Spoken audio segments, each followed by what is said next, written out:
Out here, a stolen silver watch earns you a rope, not a trial. Abigail was bleeding, freezing, and hunted by a ruthless posse.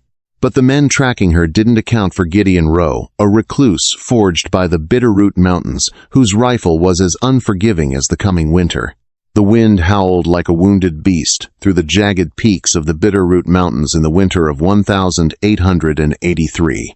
Down in the valley, the boomtown of Pine Bluff was a festering sore of greed and quick justice, ruled entirely by the iron fist of a railroad tycoon named Thaddeus Cornwall. Abigail Lawson never stood a chance against a man like that. Abigail was 19, a pragmatic girl with calloused hands and a sharp mind, working as a maid in Cornwall's sprawling Victorian estate just to pay off her late father's debts. She had seen too much. While cleaning Cornwall's study, she had stumbled upon a heavy, oversized gold pocket watch, but it wasn't a watch at all. The casing hid a tightly folded hand-drawn surveyor's map and a list of forged land deeds. It was the absolute proof that Cornwall was poisoning the local water supply to bankrupt the local ranchers and buy their land for pennies before the new railway came through. Cornwall caught her looking. By dawn, the narrative was entirely rewritten. Abigail was publicly branded a common thief, accused of stealing Cornwall's priceless family heirloom. The corrupt local sheriff didn't bother with a jail cell. He handed her over to Cornwall's private enforcers. They didn't shoot her in town where there were witnesses. Instead, they chased her on horseback up the treacherous, freezing slopes of the Bitterroots, intending to let the brutal Montana winter do their dirty work. With nothing but a wool shawl, a stolen pair of riding boots, and the brass watch case shoved deep into her corset, Abigail ran until her lungs burned like swallowed coals. The snow was already knee-deep. She could hear the baying of hounds and the crack of Deputy Higgins' whip echoing through the pines. She pushed through a dense thicket of brambles, the thorns tearing at her cheeks and dress, leaving a trail of crimson on the pristine white snow. Just as her legs gave out beneath the shadow of a massive Douglas fir, the hounds closed in. But before the lead dog could lunge, a sound split the freezing air, the thunderous, deafening roar of a heavy-caliber rifle. The lead hound yelped, dirt exploding a foot from its snout. The posse reined in their horses, suddenly terrified. Standing on a rocky outcropping 50 yards above them was a man who looked like he had been carved directly from the mountain granite. This was Gideon Rowe. Gideon had forsaken the world of men over a decade ago. At 32, he was a giant of a man, clad in worn buckskin and a heavy wolf pelt coat. A thick, dark beard obscured the lower half of his face, but his eyes, a piercing, icy blue, were locked onto the posse, down the barrel of a customized 1874 Sharps Buffalo rifle. He cocked the hammer back again, the metallic click echoing loudly in the sudden silence. "You boys are past the timberline," Gideon's voice carried over the wind, deep and resonant, holding no trace of fear. "My timberline. Turn back. Now." Deputy Higgins spat tobacco into the snow, trying to hide his unease. "That girl's a wanted thief, Rowe. Cornwall wants her dead or alive. Best mind your own business." "I am," Gideon replied, not moving an inch. "I'm keeping the trash off my mountain." He didn't fire again, but he didn't lower the rifle. The absolute stillness of the mountain man unnerved the posse more than a hail of bullets would have. Cursing under his breath, Higgins yanked his horse around. "She'll freeze to death by midnight anyway," he muttered. The men retreated down the slope, taking their hounds with them. Abigail lay in the snow, her vision blurring, her body shaking uncontrollably from severe hypothermia. She expected the giant mountain man to leave her there, or worse, drag her back down for a bounty. Instead, Gideon slung his rifle over his shoulder, navigated the steep descent with practiced ease, and knelt beside her. Up close, she smelled wood smoke, pine needles, and old leather. He didn't say a word. He simply stripped off his heavy wolf pelt coat, wrapped it around her shivering, bruised body, and scooped her up into his arms as if she weighed no more than a bundle of kindling. Abigail's head fell against his broad chest, listening to the steady, rhythmic beat of his heart as darkness finally pulled her under. When she woke, the world was cast in the warm, flickering orange glow of a hearth fire. She was lying on a cot, piled high with heavy bear skins inside a sturdy, single-room log cabin. The wind was screaming outside, battering the thick logs, but inside it was quiet, save for the crackle of burning cedar. Gideon was sitting at a rough-hewn table, methodically cleaning the parts of a Colt single-action army revolver by the light of a kerosene lamp.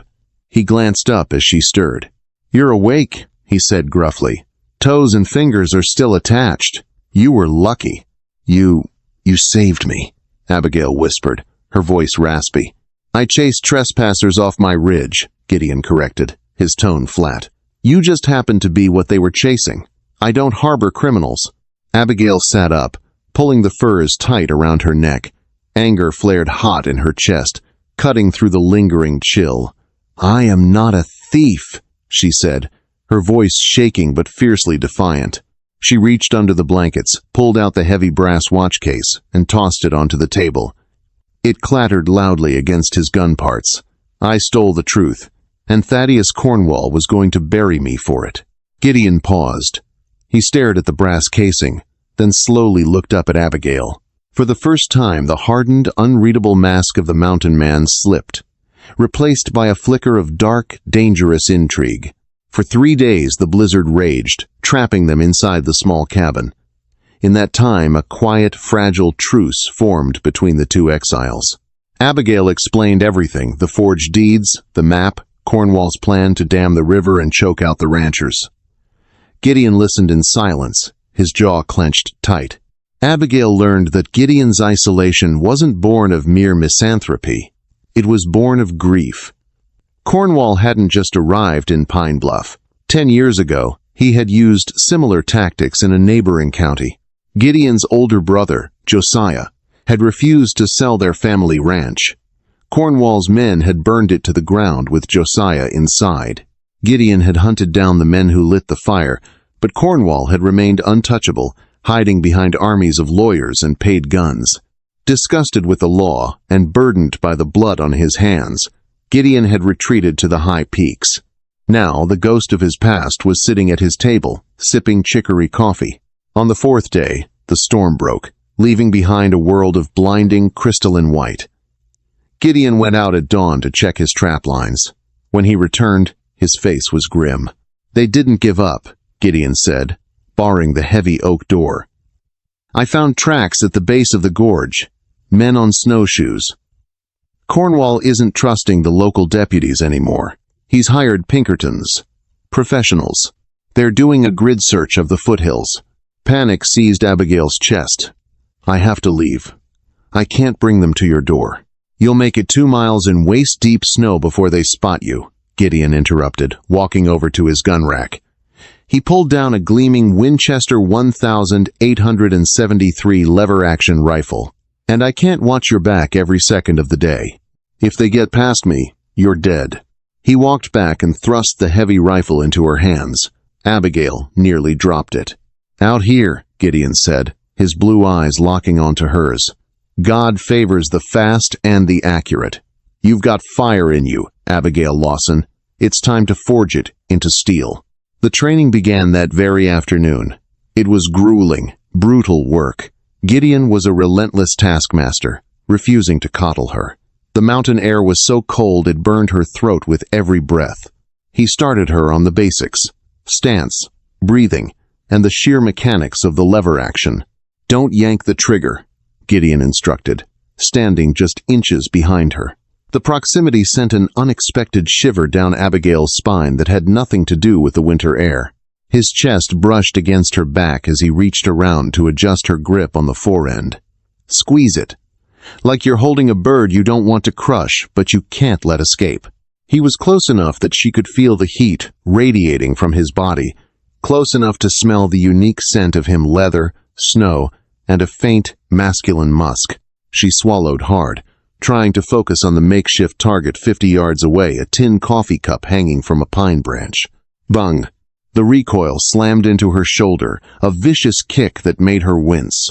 The bullet buried itself harmlessly in the snowbank 10 feet to the left. "You anticipated the recoil," Gideon said softly, stepping back. You closed your eyes before the hammer even fell. Again. Days bled into weeks. Abigail's shoulder blossomed into a canvas of deep purple and yellow bruises, and her fingertips bled from constantly working the stiff metal action in the freezing cold. But she didn't quit. Every time she missed, every time she fell into the snow from exhaustion, she remembered Cornwall's sneer. She remembered the hounds. She remembered Gideon's brother. Her determination stirred something profound within Gideon. He had expected her to break. Instead, he watched this city-maid transform. He watched the soft curves of her face sharpen with resolve. He found himself lingering at the dinner table, drawn into conversations about literature and the world he had left behind. He found his gaze dropping to her lips when she laughed, a sound that had been absent from this cabin for a decade. The mountain man's frozen heart was beginning to thaw. One crisp, entirely clear afternoon, Gideon set up 3 small silver dollars on a log a staggering 100 yards away. It was a shot most grown men, veterans of the frontier, would struggle to make with open iron sights. "Wind is blowing right to left, maybe 5 knots, Gideon murmured, leaning against a tree, his arms crossed. He watched her intently. Not just her shooting posture, but the elegant, fierce line of her profile. Abigail took a deep breath. She didn't close her eyes. She felt the wind against her cheek, calculated the drift, settled the front bead in the rear notch of the Winchester, and squeezed. Crack. Ping. The first coin vanished. She racked the lever with a smooth, fluid motion, ejecting the smoking brass casing in a beautiful arc. Crack. Ping. The second coin flew into the snow. She didn't hesitate. She breathed out. Crack. Ping. Abigail lowered the rifle, a wisp of smoke curling from the barrel. She turned to look at Gideon, her chest heaving slightly, a triumphant, brilliant smile lighting up her face. Gideon pushed off the tree, walking slowly toward her. He looked from the empty log back to her eyes. The space between them felt suddenly charged, the vast emptiness of the mountain shrinking down to just the two of them. He reached out, his rough, calloused thumb gently wiping a smudge of black powder from her cheek. "I've known men who spent 20 years in the cavalry who couldn't shoot like that," Gideon said, his voice dropping to a gravelly whisper. "You shoot straighter than any son I could have hoped to raise." Abigail looked up into his eyes, her heart hammering against her ribs no longer from fear, but from the raw, undeniable electricity coursing between them. "I didn't have a choice," she murmured, leaning ever so slightly into his touch. "I had a good teacher." Gideon's hand moved from her cheek to cup the back of her neck, his fingers tangling in her auburn hair. The unspoken tension of the past weeks finally broke. He lowered his head, his lips meeting hers in a kiss that was desperate, fierce, and entirely consuming. It was a promise forged in gunpowder and frost, but the tender moment was shattered by the sudden, sharp crack of a dry branch snapping in the woods below them. Gideon ripped himself away, his instincts instantly taking over. He pulled Abigail down into the snow behind a large boulder, drawing his Colt Peacemaker in a flash of silver. Down in the valley, moving stealthily through the tree line, were 5 men. They wore long duster coats and carried repeating rifles. The Pinkertons had found them, and Cornwall's men weren't here to take prisoners. The crack of the dry branch echoed like a cannon shot in the freezing air. Down in the valley, moving stealthily through the timberline, were 5 men. They wore long canvas duster coats over thick wool, carrying repeating rifles and moving with a disciplined, predatory grace that the local deputies entirely lacked. Pinned to their lapels, glinting faintly in the winter sun, were the unblinking silver eye badges of the Pinkerton National Detective Agency. Gideon threw his massive weight against Abigail, shoving her hard into the deep snowdrift behind a jagged granite boulder just as a volley of hot lead chewed through the pine branches where they had been standing seconds before. "Keep your head down!" Gideon roared over the deafening crack of rifle fire. He drew his Colt Peacemaker, blind-firing 2 shots over the rock to force the attackers behind the tree line. Abigail's heart hammered a frantic rhythm against her ribs. The romantic haze of their kiss had evaporated instantly, replaced by the sharp, metallic taste of adrenaline. She clutched the Winchester 1873 to her chest, her breathing shallow and ragged. 5 of them, Gideon assessed, his icy blue eyes calculating the angles. He ejected the spent casings from his revolver and slid fresh cartridges into the cylinder. Professionals. Cornwall must have paid a king's ransom to get Alan Pinkerton's men all the way out to Montana territory. "What do we do?" Abigail asked, her voice tight but steady. Gideon looked at her, his expression a mix of fierce protectiveness and unwavering trust. "We can't stay pinned here. They'll flank us. I need to draw their fire so we can fall back to the cabin. You take the right ridge. If any of them try to circle above us, you put them down. Do you understand, Abigail? You shoot to kill, or we die on this mountain." She swallowed hard, looking down at the scarred wood of her rifle. The tin cups and silver dollars were gone. These were men who intended to murder her and leave her body for the wolves. She looked up, her jaw setting into a hard line. "I understand." "On 3, Gideon whispered, his muscles coiling like a mountain lion ready to spring. 1, 2, 3. Gideon broke from cover, a massive, terrifying target in his buckskins. He sprinted in a zigzag pattern toward a cluster of thick spruce trees, his heavy Sharps buffalo rifle roaring. The sheer concussive force of the 50 to 90 caliber weapon shattered a tree trunk, sending one of the Pinkertons diving into a snowbank with a cry of terror. The remaining 4 concentrated their fire entirely on Gideon. It was the opening Abigail needed. She scrambled up the snowbank, pressing her back against the cold stone, and leveled the Winchester over the top of the boulder. 50 yards away, climbing a goat path to get the high ground on Gideon, was a Pinkerton agent with a scoped rifle. Abigail closed her eyes for a fraction of a second, centering herself. Like holding a bird you don't want to crush. She opened her eyes, nestled her cheek against the freezing stock, aligned the front bead with the agent's chest, and squeezed the trigger. The Winchester cracked. The agent jerked violently backward, dropping his rifle, and tumbled down the steep embankment into the powdery snow. "One down!" Abigail screamed over the gunfire. "Move!" Gideon shouted back. They fell back in a leapfrog maneuver, laying down suppressive fire until they burst through the heavy oak door of the cabin.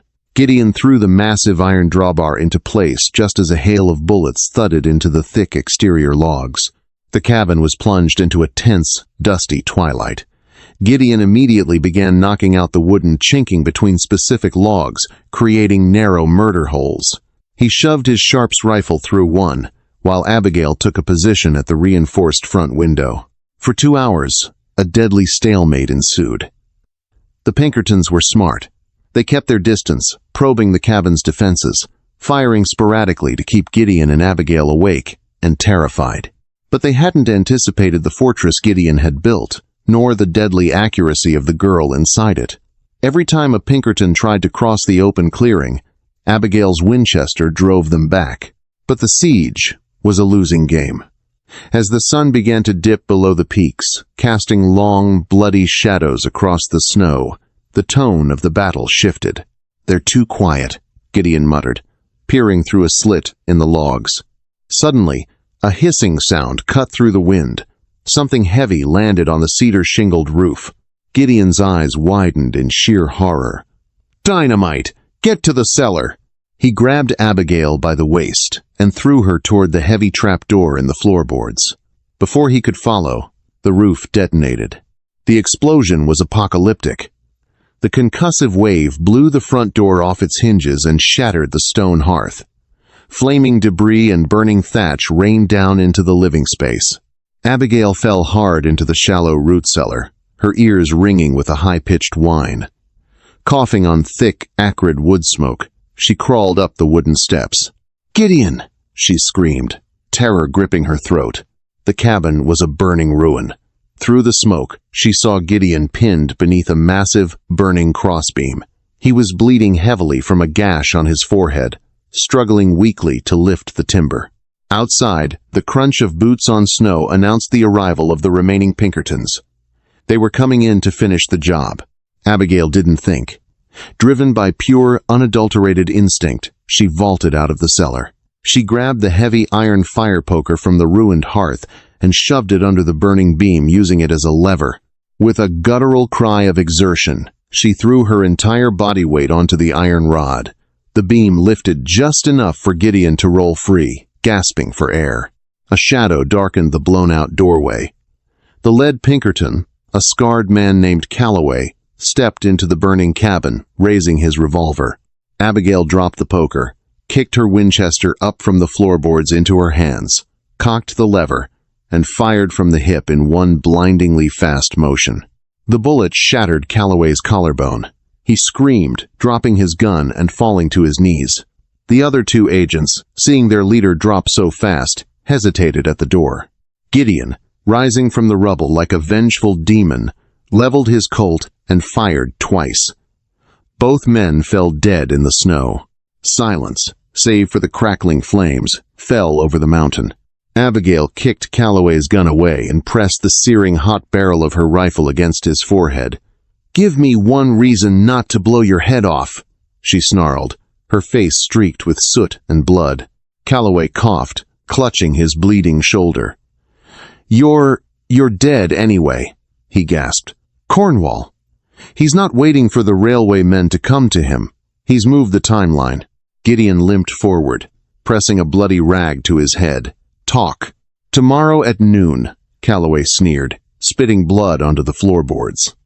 "The territorial governor, John Schuyler Crosby, is down in Pine Bluff. Cornwall is presenting the deeds to him at the Grand Hotel. Once Crosby signs the federal land grants, Cornwall owns the water. He owns the valley. The ranchers are finished." Abigail looked at Gideon. The implication was clear. Cornwall was pushing the legal theft through before any investigation could be mounted. "We have to go," Abigail said, her voice hard. "Now." Gideon looked at his burning home, a decade of solitary exile turning to ash. He looked at his bleeding arm, then at the fierce, beautiful woman standing before him. He nodded. "Saddle the horses." The ride down the Bitterroot Mountains was a grueling, treacherous descent into darkness. The blizzard had passed, but the cold was a physical weight. Gideon was swaying in the saddle, losing blood from his shrapnel wound, but he refused to stop. Abigail rode close beside him, the brass watch case burning a hole in her pocket. They reached the outskirts of Pine Bluff just as the morning sun began to bleed over the horizon. The boomtown was already bustling, ignorant of the conspiracy unfolding in its heart. The Grand Hotel stood at the end of Main Street, guarded by Cornwall's thugs. "Front door is suicide," Gideon murmured, tying their horses behind the livery stable. "We go through the kitchens." They slipped through the alleyways. The kitchen door was unlocked. They bypassed the terrified cooks, moving like ghosts through the servant corridors Abigail knew entirely too well. As they reached the second-floor landing heading toward Cornwall's suite, a voice cut through the silence. "Well, if it ain't the little bird." Sheriff Higgins stepped from the shadows, a sawed-off shotgun leveled at Gideon's chest. Two deputies flanked him. "Drop the iron, Rowe, or I cut you in half." Gideon didn't move. He looked at Abigail. Higgins laughed. "What's she gonna do?" Abigail didn't blink. With a speed that defied her heavy winter coat, she whipped the Winchester 1873 up, cocked it, and fired. The bullet shattered Higgins' right knee. He shrieked, his shotgun discharging into the ceiling as he collapsed. Before the deputies could react, Gideon pistol-whipped the closest one across the jaw, sending him sprawling. Abigail racked another round and aimed at the second deputy's chest. "Drop it," she commanded. The deputy threw his gun down, trembling. Minutes later, they stood outside the heavy mahogany doors of the governor's suite. Gideon wiped a smear of blood from his cheek. "No going back." "I stopped going back the day you pulled me out of the snow," she replied, throwing the doors open. Inside the lavish suite, Thaddeus Cornwall sat behind a massive desk, pouring bourbon for a distinguished, silver-haired man, Territorial Governor John Schuyler Crosby. Behind Cornwall stood Boyd, a towering, scarred enforcer. "What is the meaning of this?" Cornwall bellowed. "Guards!" "Your guards are tied up in the hallway," Gideon said, his towering frame blocking the exit. "We apologize for the intrusion, Governor," Abigail said, stepping forward. But this man is about to make you an accomplice to mass extortion. She's a wanted thief. Arrest her, Cornwall shouted. I am a thief, Abigail admitted. She slammed the heavy brass watch casing onto the desk, popping the hidden latch. Out spilled the surveyor's map, the forged deeds, and a stack of ledgers. These are Cornwall's private ledgers, Governor. They detail the poisoning of the Blackfoot River to starve out local ranchers and the forged signatures on those deeds. Crosby adjusted his spectacles, scanning the ledgers. The color drained from his face. Cornwall. This is a conspiracy to commit federal fraud. It's a forgery, Cornwall shrieked. Boyd, kill them! Boyd drew his weapon, but Gideon threw himself across the room, tackling the giant enforcer. The two massive men crashed through the French doors, shattering the glass, and tumbled onto the balcony. Inside, Cornwall pulled a silver derringer, leveling it directly at Abigail's chest. You ruined everything! Abigail didn't panic. She brought the Winchester to her shoulder in one fluid motion. Squeeze it. Crack. The bullet struck the firing hammer of Cornwall's derringer just as he pulled the trigger. The tiny gun exploded in his hand. Cornwall screamed in agony, falling to his knees. Governor Crosby shouted for his personal marshals. Arrest this man, Crosby commanded, pointing at the sobbing tycoon. Outside on the balcony, a heavy thud signaled the end of the fight. Gideon stepped back through the shattered doors, breathing heavily. Boyd was unconscious. An hour later, the sun bathed Pine Bluff in warm light. Gideon and Abigail stood near the livery stable.